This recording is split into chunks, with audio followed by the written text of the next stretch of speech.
దీనిపైన group 3లో question ఉంది. మీరు పేపర్ చూడండి కావాలంటే. గ్రూప్ 3లో డైరెక్ట్ క్వశ్చన్ ఉంది.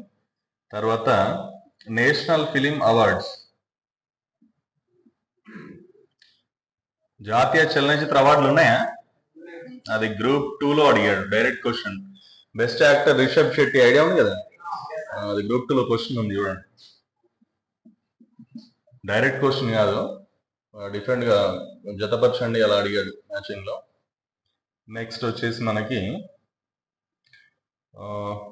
జ్ఞాన్పీఠ్ అవార్డ్. జ్ఞాన్పీఠ్ అవార్డ్ ఎందులో ఇస్తారు ఇది? జ్ఞాన్పీఠ్ అవార్డు ఏ రంగంలో కృషి చేసిన వారికి ఇస్తారు అన్నాడు అనుకోండి. ఎస్ఎస్సిజిడిలో ఇలాంటివి అడుగుతాడు, చిన్న చిన్న అడుగుతాడు. జ్ఞాన్పీఠ్ అవార్డు ఎందులో ఇస్తారు? Option A mathematics, option B ఏది మన లిటరేచర్,